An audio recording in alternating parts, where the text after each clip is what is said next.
Hello po mga kanayon, ngayon po ay magluluto tayo ng masarap at kakaibang umba. So ayan po ang pata, medyo may kalakihan po yan kaya hindi pa yan chop-chopin kaya pinachop-chop ko na sa aking pamangkin. So ayan niya po, tapos ng hiwain kaya atin naman pong i-ready ang ating mga ingredients, sangkap na ating gagamitin. Po ilalagay natin yung hiniwang baboy sa kaldero. Then susunod po natin yung mga sangkap, ayan po. At dito po, nag-slice po tayo ng sibuyas na pabilog para po lalagay natin mamaya pag malapit na pong maluto. Yan po. Yan. Lagyan po natin ng toyo.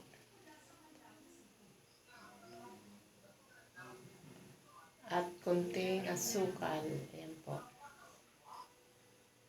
Kamayin na po natin yan para mas tutag sa lasa. At ito po ang ating dagdag na sangkap. Yung pipritoy natin yung saba. Dati po, gumagamit ako ng bulaklak ng saging. Ngayon po, gagamitin natin ay ang bunga ng saging na saba. Pipritoyin lang po natin to para lalong sumarap ang ating umba.